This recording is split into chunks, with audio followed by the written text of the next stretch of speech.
Ensuite, direction le Vernet, on rejoint Thibaut Marcheteau, notre envoyé spécial. Thibaut, ça y est, les recherches viennent de se terminer définitivement pour tenter sur le terrain en tout cas, de retrouver le petit Émile, c'est bien cela?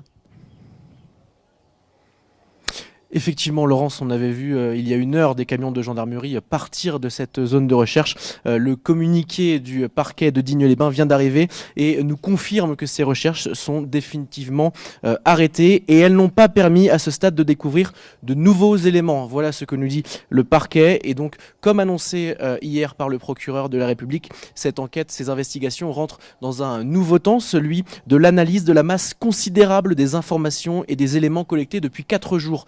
Voilà ce que nous dit donc le procureur de la République de Digne-les-Bains. Ces enquêtes, elles sont menées par la gendarmerie et elles sont vraiment poussées. Je vais vous donner un exemple. Hier, une voiture a été contrôlée, vue par les gendarmes avec des traces de sang. Ce sang a été prélevé et envoyé directement en hélicoptère au laboratoire d'analyse de la gendarmerie en région parisienne. Les analyses ont eu lieu cette nuit et aujourd'hui, selon nos informations, ce sang relevé sur les voitures n'est pas du sang humain. Voilà, donc c'est une simple levée de doute, me confiait le procureur de la République, comme il y a eu hier un camping-car qui a été contrôlé en Isère suite à un signalement par les gendarmes. Cet enfant qui avait été signalé ne correspond pas donc à la description physique d'Émile. Vous le voyez donc, toutes les hypothèses sont exploitées par les enquêteurs qui sont en manque d'indices, puisque aujourd'hui il n'y a qu'un seul indice, ce sont ces témoins visuels qui ont vu l'enfant quelques minutes avant sa disparition.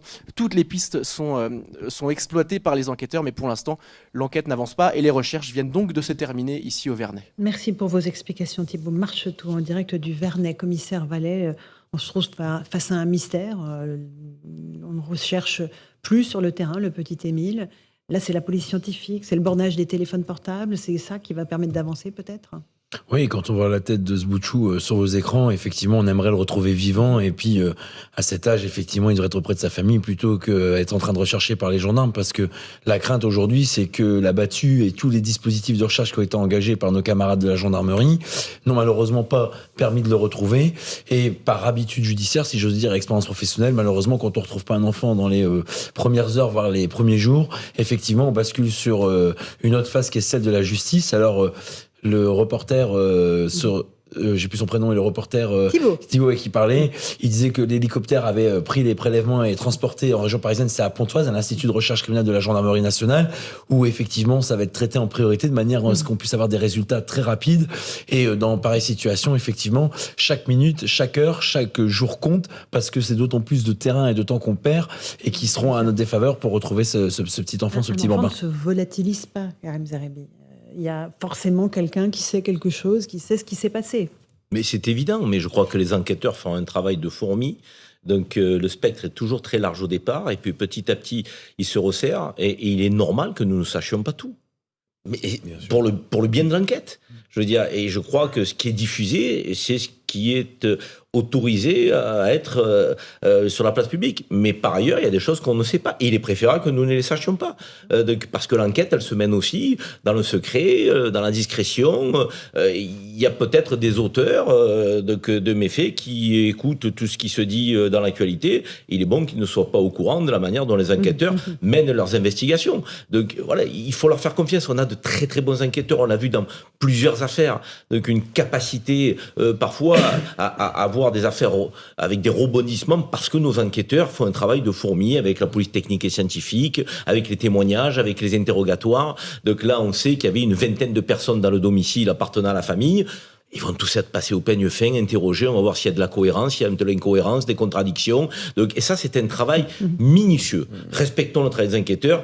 Et effectivement, espérons que le petit Émile sera retrouvé, même si les heures qui passent et les jours qui passent nous mettent dans une difficulté à garder un espoir total. Quoi. Oui, de Ragnel, c'est normal aussi que le procureur n'abatte pas toutes les cartes de son jeu, je veux dire, parce que évidemment, il a des informations.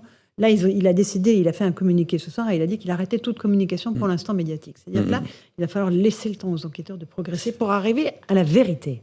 Absolument, absolument. C'est l'unique objectif. Je rejoins entièrement ce que vient de dire Karim Zerébi. Et en fait, parfois aussi, il y a des stratégies, il y a des techniques qui sont mises en place par des procureurs.